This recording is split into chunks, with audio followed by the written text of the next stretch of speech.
Kamu beri tepuk tangan yang paling meriah untuk Ibu Felicia Gunawan selaku Indonesia Enterprise Lead Asana ya. Silakan Ibu dan Ibu sebentar akan memperkenalkan dengan para pembicara atau saya? Langsung aja ya. Oke, kalau gitu langsung saja saya akan mempersilakan kepada Bapak Audi Ramadan selaku Head of Talent Reward and Culture Management Toko Crypto dan juga Vicario Renaldo dari Asana Angel Evangelist. Tepuk tangan dong semuanya buat para pembicara dan juga kita akan segera mulai panel discussion ini. Kami persilahkan. Thank you. Right.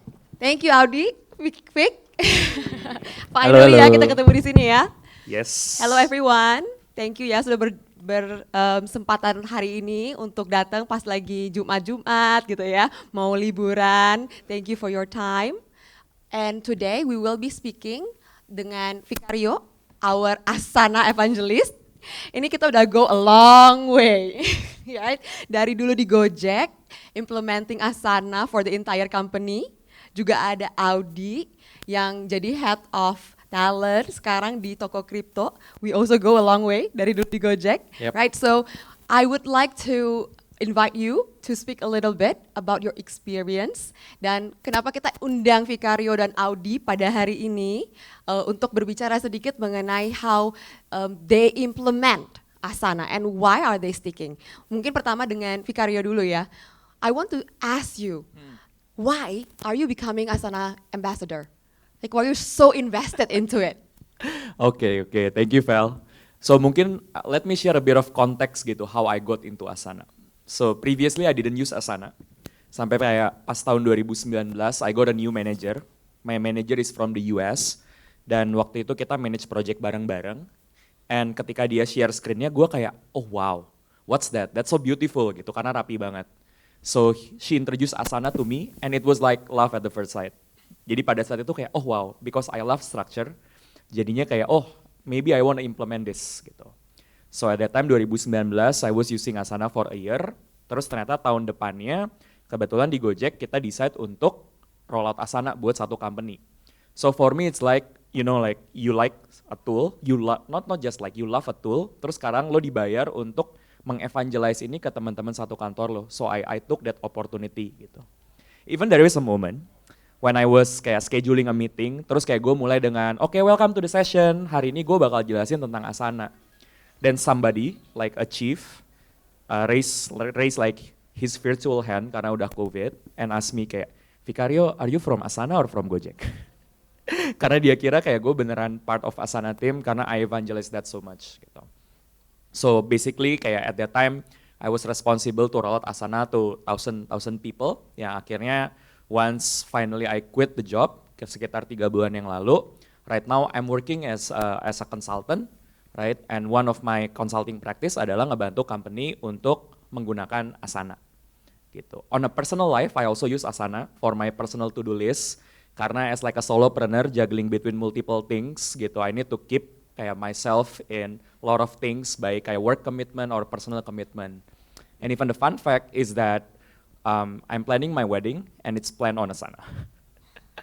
Dan kayak ada beberapa DP gitu yang kayak misalnya harus gue ingat karena kita integrate Asana sama Google Calendar gitu. Jadi akhirnya buat dapat remindernya gampang banget gitu. And by the way, I'm so lucky because I met my fiance at Gojek, dia juga pakai Asana. So she was the one yang kayak, gimana kalau wedding planning kita di Asana aja gitu. So that's why I become Asana evangelist because it's like very ingrained to my personal and professional life. Maybe that's how I explain that title Asana evangelist. Thank you, Vic. Mungkin when you have kids, mungkin kamu namain Asana salah satunya ya. Can be. That's a good idea. I'll think about it. All right, but thank you, Vic. Now we are going to move to Audi. Audi, you also used Asana before. And then now at Toko Crypto, I know you are looking into several platforms. What makes you decide to stick with Asana? And Oke, jadi waktu itu Vicario juga kan kita kerja bareng di salah satu ya Gojek lah ya tadi disebut ya. Jadi waktu itu di Gojek juga sempat kerja closely gitu kan. And then when I move to Toko Crypto di 2021 kita waktu itu proses ketika kita mau track sebuah project, kita pengen tahu progress dari setiap task yang ada. Waktu itu ya di Toko Crypto karena kita masih startup jadi masih pakai Excel gitu kan. Jadi pakai Google Sheet gitu kan. Tapi at that time kita merasa bahwa butuh ada platform yang bisa, tools yang bisa ngebantuin kita untuk bisa ngasih reminder dan bikin structure dari project-project yang ada. And then come up with several options. And then karena waktu itu juga salah satu pertimbangannya adalah karena di tim tech itu kita punya platform lain juga. Karena biasanya di tech sama corporate biasanya punya tools yang berbeda, sama kayak di Gojek waktu itu juga. And then karena pertimbangan integrasi sehingga waktu itu integrasi dan udah cukup familiar banget sama Asana karena waktu di Gojek. That's why akhirnya we decided to use Asana and then integrate with another platform. Gitu sih waktu itu. Thank you so much ya, both of you.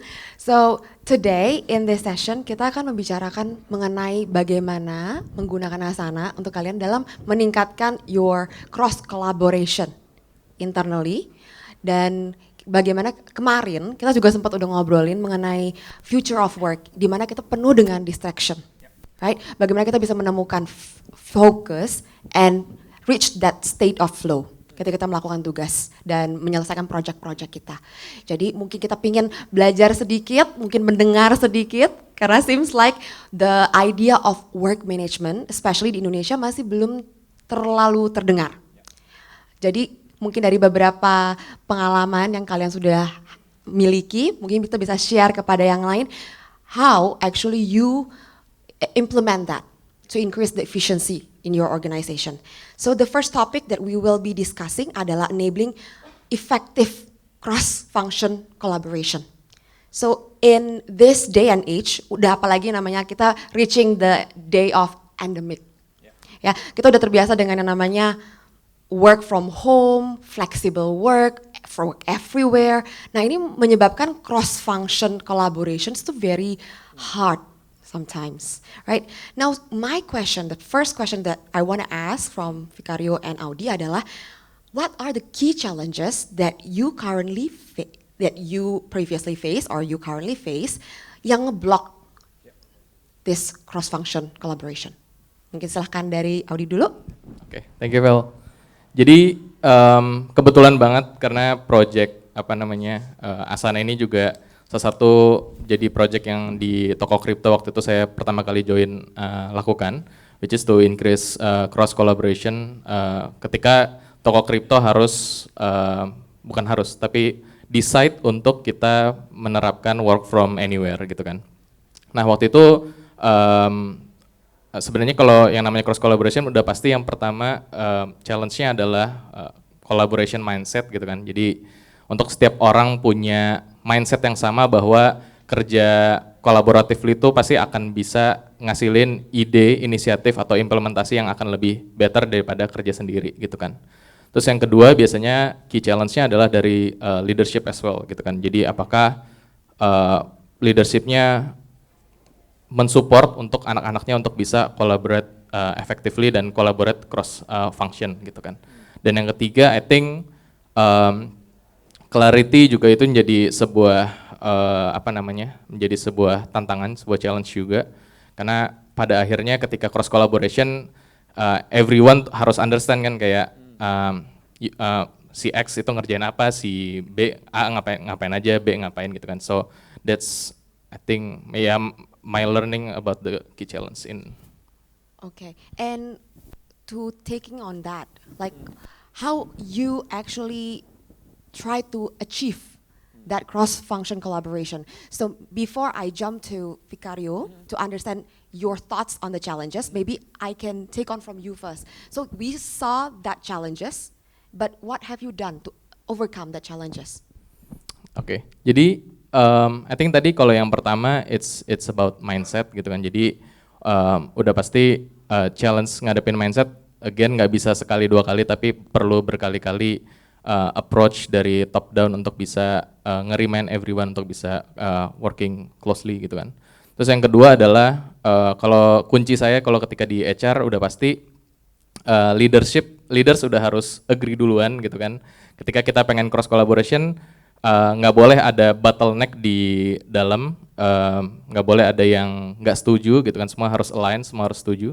Dan yang ketiga mungkin uh, yang lumayan impactful adalah punya OKR yang align untuk each of department. Jadi ketika punya OKR alignment dari satu OKR, setiap departemen punya mensupport si OKR company, itu jadi salah satu support untuk bisa ngehadapin si key challenge tadi sih.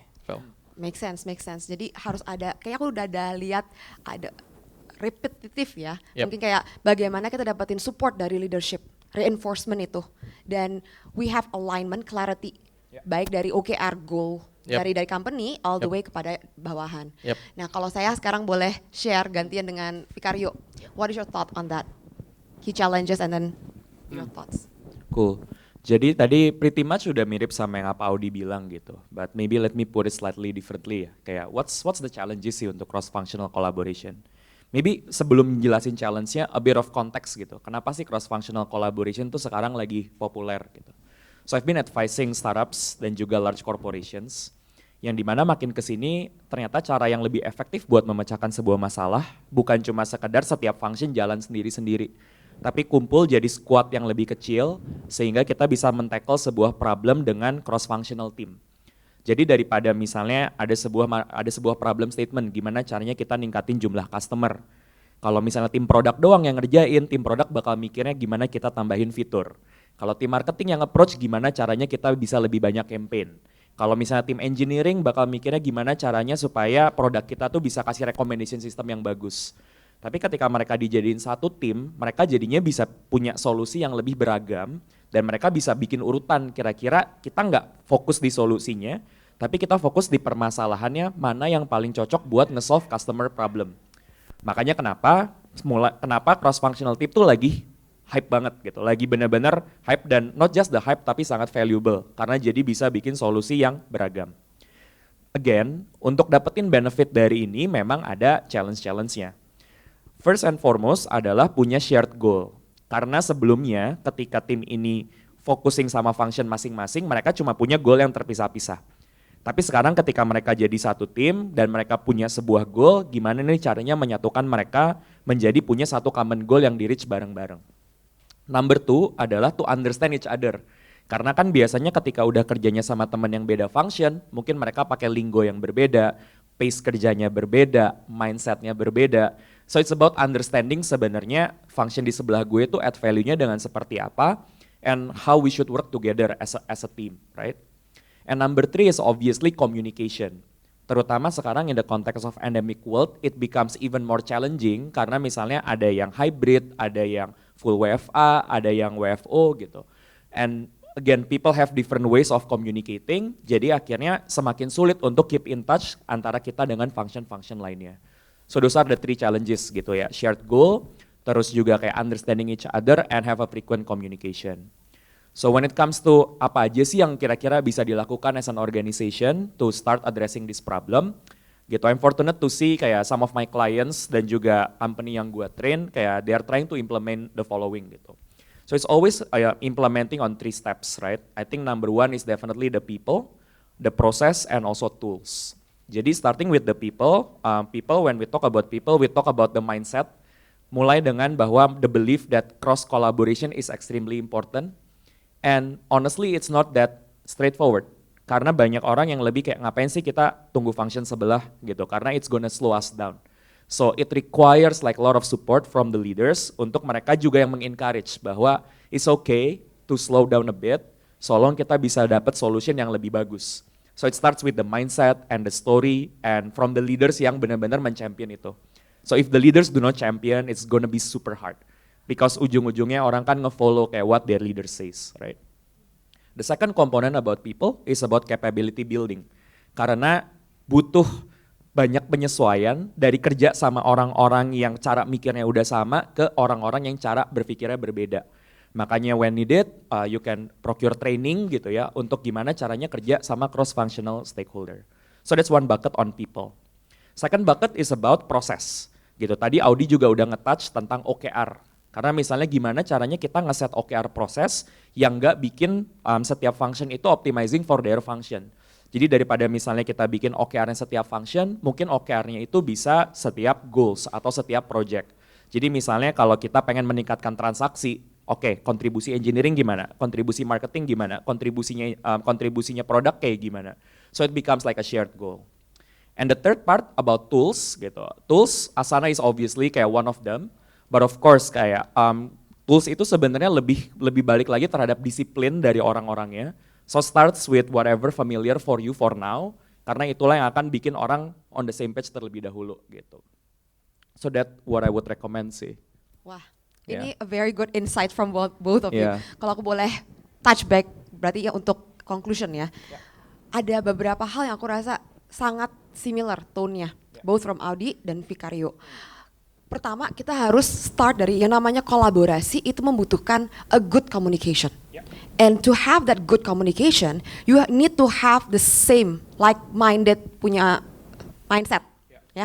Nah, dengan itu kita perlu help and support from our leadership team. Dan dari sana kita baru mempersiapkan prosesnya, toolsnya, caranya, edukasinya, trainingnya, dan lain-lain. But it will have to start from the communication and the mindset itself. Thank you, thank you. Now, I would like to move to another topic about right now in this evolving work arrangement. Apalagi kita semua lagi hybrid gitu ya. Leaders finding it so hard untuk gain visibility dari top down. Jadi kayak you already mentioned, kita punya goal nih. Tapi dari my initiative sebagai top of the company, ini nggak ke bawah. It seems it's only stuck in the middle. Karena yang nanti nurusin ke bawah adalah my managers, my team lead, but for some reason, giliran ke bawah message-nya udah somewhat change. And at the same time, kalau kita ngelihat nanti dari atas juga, what is happening ya? Kita mau ngeliat status updates of whatever we're trying to implement, jadi udah nggak efficient, karena kita nggak tahu what is happening on the ground. Like, how can actually you help to bridge this visibility, both from top down, juga at the same time from the each individual. Ketika saya bekerja, how am my work ini mempengaruhi the entire company? I'm just one little fish in this ocean gitu. So what is your thoughts on that? Gue dulu ya, oke, sip. So I think it's a very valid point gitu ya, karena dengan semakin cara kerja yang berbeda-beda gitu, how do we create alignment dari atas ke bawah gitu. Jadi kayak dari leadersnya tahu kira-kira people on the ground-nya ngerjain apa, and people on the ground can relate to like the larger company goal gitu. Maybe I'll start with saying kenapa sih sebenarnya it's extremely important buat employees atau buat team member itu untuk tahu gitu how they connect with the larger goals. Karena the more I study about motivation, the more gue sadar bahwa when it comes to motivation, there are two type of motivation. Ada motivasi yang sifatnya extrinsic, dan juga ada yang intrinsic. When we talk about extrinsic motivation, itu lebih kayak, oh ya udah, kenapa kita termotivasi karena misalnya kita dibayar atau kita dikasih pekerjaan. Tapi when it comes to motivasi yang lebih lama dan lebih kuat, itu motivasi intrinsik, yaitu datang dari dalam. And studies over studies prove bahwa one of the strongest intrinsic motivation adalah ketika kita contribute to something larger than ourselves. Ketika kita menjadi part of satu buah organisasi yang lagi punya mission dan kita play a role to that. The problem is gitu, kadang-kadang nggak selalu obvious. Apalagi gue yang dulu most of the time spend my time doingnya internal facing project yang dimana nggak benar-benar bisa impacting the customers directly, right? So that's why jadinya semakin penting untuk bisa ngedraw gimana caranya karyawan itu atau tim bisa tahu gimana kontribusi dia ke atas. So I think the way to do that I've seen work adalah punya proses yang jelas gitu, benar-benar dari goals sampai ke initiatives, right? So if I kayak mencoba menggambarkan, I think first it should start with company-nya punya visionnya dulu nih, kayak as an organization what we stand for sih, gitu. Kenapa organisasi ini ada? And after that bisa diturunin terhadap OKR atau misalnya goals atau key priorities for the next 6 bulan atau for the next 1 tahun. Karena jadinya lebih konkret. Karena biasanya kalau vision tends to be a bit more ambiguous, and it should be that way. Karena most companies juga kita masih mikir dong kayak apa kita beneran bentuk konkretnya jadi seperti apa. So OKR is the concrete one. Dari OKR bisa diturunin lagi, bisa jadi functional OKR atau bisa jadi initiatives. Dan dari initiatives baru di breakdown lagi jadi task gitu. Jadi kayak when I was trying to implement OKR system gitu ya, we were also exploring Asana, dan kita suka banget juga waktu kita ngelihat bahwa kita bisa nge-map OKR di Asana, terus nanti dari OKR itu kita bisa nge-tag project, dari setiap project ada task di dalamnya. Jadi kayak sebagai karyawan tuh bisa banget ngelihat bahwa oh gue lagi ngerjain task ini. Task ini part of this project ini. Project ini part of these goals ini. Oh ternyata biarpun gue kayak having this call with vendor, itu tuh sebenarnya gue lagi contributing buat this larger goal ya gitu. So that's basically how we do about that gitu. But it starts with the process. It starts with management yang dimana kita benar-benar ngerapihin dulu prosesnya seperti apa dari atas ke bawah, and tools will be there to help. Wah, thank you. Sekarang mungkin Audi juga boleh Kalau share. dari gue, mungkin to add, tadi Vicario bilang, proses gitu kan. Supaya kita bisa ngelihat visibility dari suatu project dari team member gitu untuk bisa mereka ngerasain bahwa mereka udah progressing gitu kan. Nah, from my side I think one is about technology yang bisa ngebantu gitu kan. Karena again ketika sekarang ya pandemic, some of the company yang nerapin hybrid or working from anywhere gitu kan. They exactly need to have a technology yang bisa nge-provide itu gitu kan. So from my side, I think one is about how technology can support cross collaboration dan increase visibility dari setiap team member gitu kan. Terus yang kedua, selain teknologi, what I learn adalah ada tambahnya juga adalah human touch gitu kan. Jadi sometimes kan kalau rely on technology doang, sometimes human touch-nya suka hilang gitu kan. Jadi again, teknologi bisa ngebantu kita untuk increase visibility, clarity, sense of progress. Tapi at the same time, from my side, I think human touch itu perlu juga sih. Gitu. Jadi regular one-on-one is kind of things yang tetap harus dilakukan gitu kan. Wah, ini another input ya. Jadi kita ngeliat yang paling penting tuh start dari makan buat hatinya dulu gitu ya, motivasinya dulu, the reason. The purpose, the sense of purpose. Dari sana kita baru ngeliat prosesnya. And then at the same time, we are still a human being. Kita nggak bisa cuman melaksanakan ini based on it's supposed to be this way. Ada langkah-langkahnya doang. Tapi kita harus ada tetap that human touch, human connection. Kalau kita ngeliat based on how the leadership would look at this visibility ke bawah, how can the leadership also play a part and increasing this like visibility down?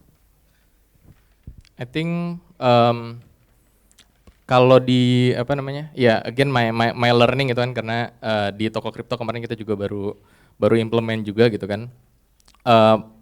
Leader udah pasti harus role-nya adalah untuk encourage orang-orang untuk untuk bisa in practical adalah ya mereka encourage orang-orang untuk bisa update the progress gitu kan, untuk bisa knowing each other apa sih yang lagi dilakuin gitu kan. Jadi role dari leaders itu diperluin banget sih untuk bisa itu. Kalau lo Vic gimana Vic? I think the role of the leader di sini sebenarnya pertama jadi role model, right? Karena kalau misalnya mereka expect untuk kayak dari bawah tuh update ke atas, then they should be the one yang juga melakukan hal seperti itu, betul, right? But sometimes gitu caranya gimana sih supaya lebih scalable? Ya one of them adalah dengan menggunakan tools, karena dengan adanya tools jauh lebih gampang. There was a story di mana kayak gue kerja sama salah satu chief gitu ya. Dan ketika kerja sama salah satu chief itu, kalau misalnya minta approvalnya dia lewat email atau lewat instant message, susah banget. Karena udah pasti dia kebombard banyak banget kan sama email yang mungkin berapa ratus setiap harinya gitu. Jadi akhirnya setelah beberapa kali nggak dibales, gue bilang kayak, gimana kalau next time gue tag lo di Asana deh. Jadi nanti begitu lo misalnya udah baca, lo bisa like atau lo bisa komen aja di situ. And that actually works. Gitu. Dan dari situ gue tinggal nge-link aja ke tas-tas yang ngebantu dia untuk dapat konteks lebih dalam lagi. And surprisingly itu jadi lebih efektif. Karena sebenarnya what I learn after, kan kayak waktu kerjaan gue itu adalah gue ngebantu untuk ngobrol sama semua chief dan semua head of department untuk adopsi Asana gitu. Most of the time mereka itu ngerasa bahwa aduh ini terlalu granular gitu. Tapi ketika change managementnya dibantu dan mereka diarahkan, ternyata nggak seribet itu kok. Kalau lo mau ngelihat progress tim lo tinggal kliknya di sebelah sini, they find it very helpful. Gitu. So I think it's a combination of having a leader with the good intention, dibantuin sama tim yang ngebantuin mereka juga supaya mereka bisa tahu gimana cara dapetin informasinya. Gitu like what we did before kan. Yep. As simple as ya in toko crypto sekarang the CEO itself tadi kalau dibilang role model adalah ya dia udah jadi role model sekarang. Even misalkan kita butuh approval segala macam, just tag in Asana, tag the deadline gitu kan, and then it will keep reminded him gitu kan untuk nge-approve itu gitu kan, atau untuk ngelihat dari segala macam progress gitu kan, dan ya agree sih. Wah, untuk jadi leadership di sini, especially untuk sekarang yang kita lihat di sini adalah leadership in HR, when we are expecting things from our team untuk be rolled out, especially about change management, we need to start from ourselves ya. Great. So the next topic that I would like to really find from your experts ya, your insights dari sini adalah mengenai battling work about work. Yeah. Yesterday I was talking about bagaimana kita bekerja dengan sangat tidak efektif.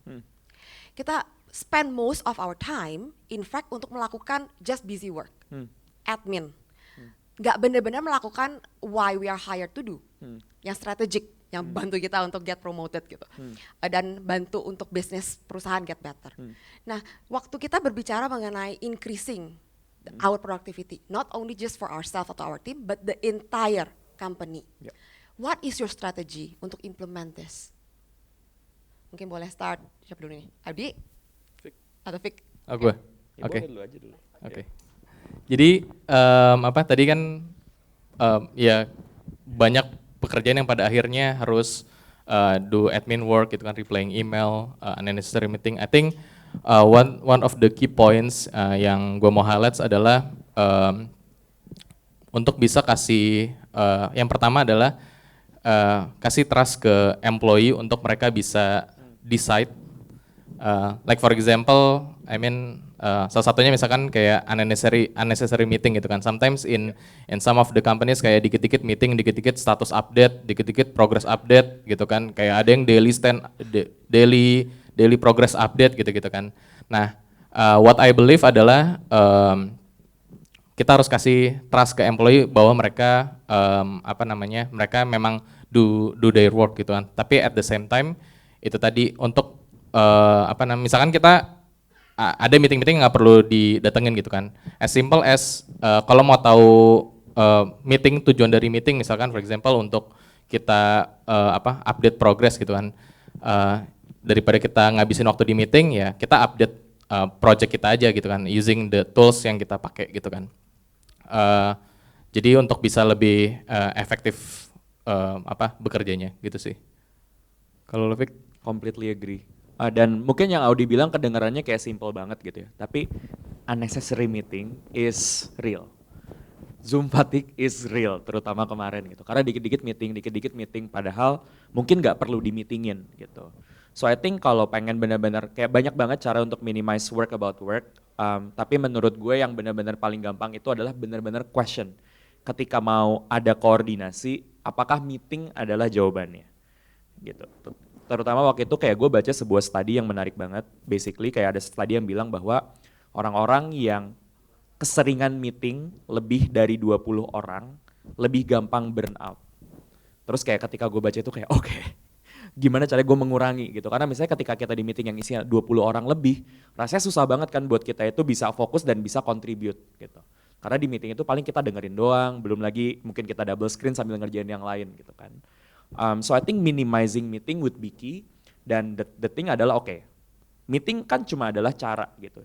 Terus cara lainnya itu seperti apa? Yaitu adalah menumbuhkan budaya untuk bisa berkomunikasi secara asinkronus. Karena yes, as human kita lebih senang dapat kepastiannya cepat gitu ya. Tapi again, I think it goes back to the culture that we want to build. Apakah itu worth it untuk semua hal tuh dilakukan dengan cepat dan terburu-buru? Karena sebenarnya yang lagi kita korbanin di situ adalah flexibility gitu. And at its core, as human kita suka punya flexibility. Nggak cuma flexibility soal bisa kerja dari mana aja, tapi kapan kita bisa kerja. Gitu. Ketika ada hal yang nggak perlu harus direspon sekarang, dan we should question emang perlu direspon sekarang atau tidak gitu.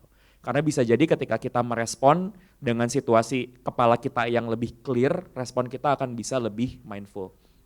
Dan gue ngerasain experience itu waktu gue collaborate sama bos gue yang di US.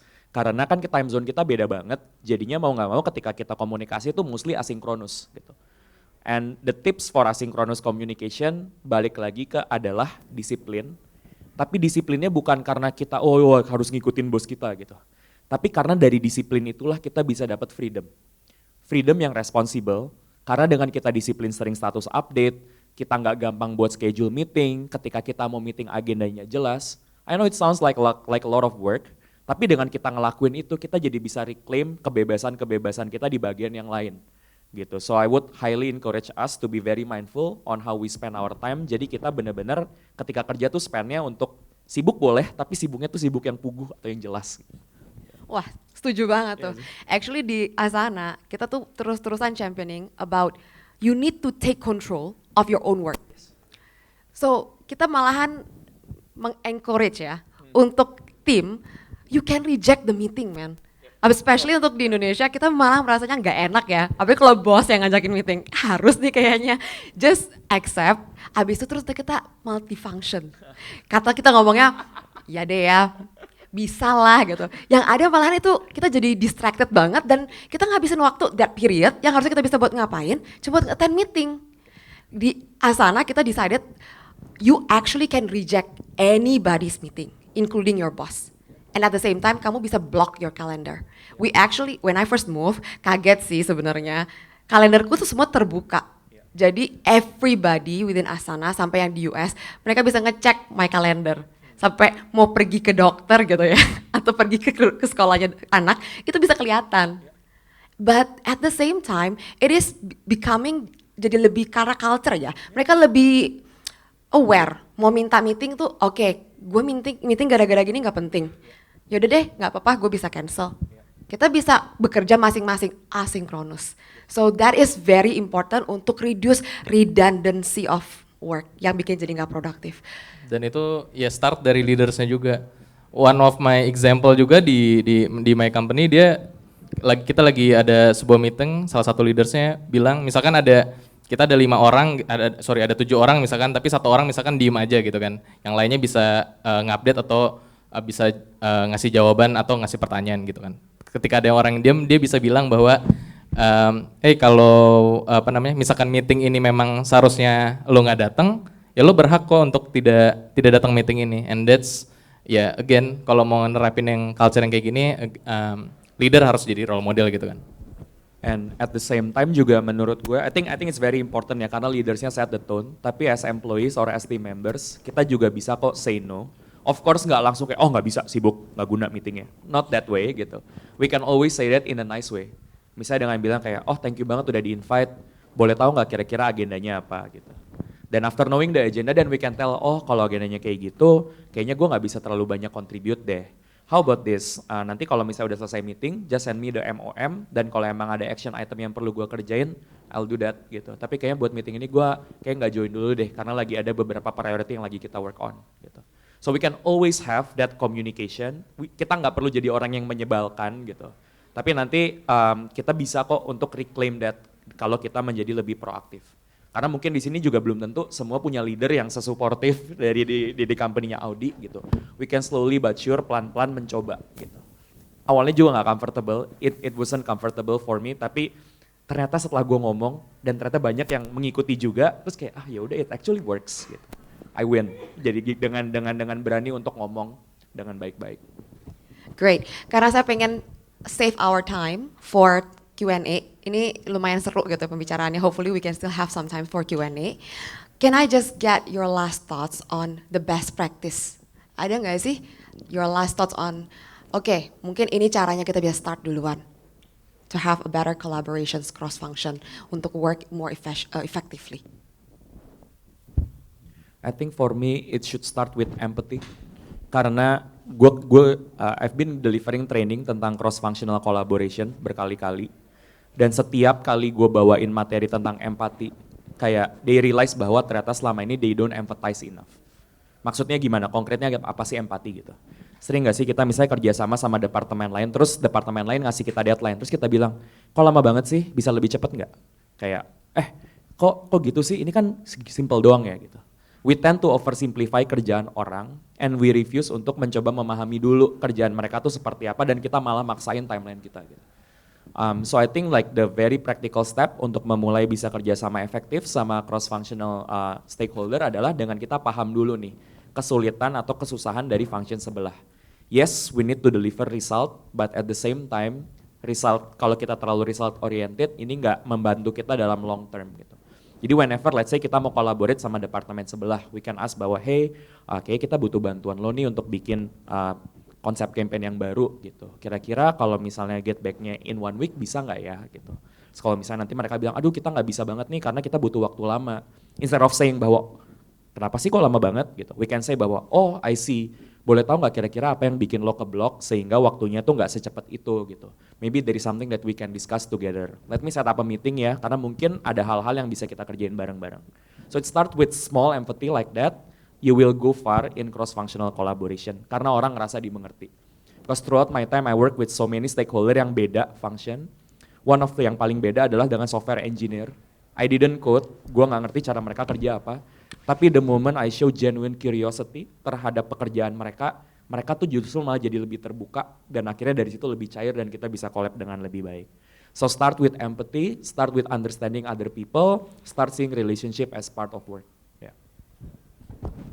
Wah, thank you Vic. Dari Audi, any last thoughts, best practice apa nih kamu bisa share ke teman-teman di sini? Yes, I think tadi yang pertama Vicario mungkin ya untuk nge-wrap up, I think starting from the people, which is tadi empathy, also the mindset itself, and then the process.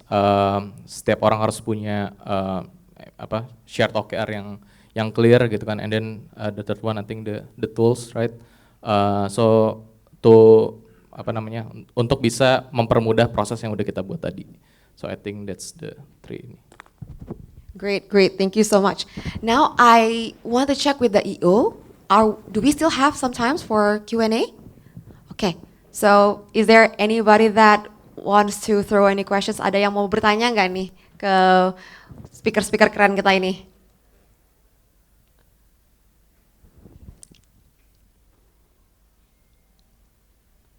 Ayo. Kalau masih malu-malu, nanti mungkin dua speaker kita masih ada juga di sini sebenarnya. So, kalau ada yang mau bertanya lebih lanjut, boleh langsung aja kepada mereka afterwards. But to sum it up, I really learned a lot today about how you implement your own strategy di aktiviti masing-masing, baik dari new company kah, atau even your new business, Vic. So, the key takeaways that I found adalah kita sendiri harus balik lagi ke the real principle, the real purpose. Start lagi connect to the people, the mindset. Baru kita ngeliat ke bagaimana nih prosesnya nih. And then we map out on the strategy yang lebih tactical juga gitu. Bukan cuma hanya strategi tapi juga tactical prosesnya, toolsnya dan lain-lain. Tapi it has to really start from our mindset. Apa itu cross functions? Why we need that? We need to be aligned with the people that we cross function with. And thank you so much everyone for your time. So thank you Vic and Audi for your time. I really appreciate your insights. Thank you.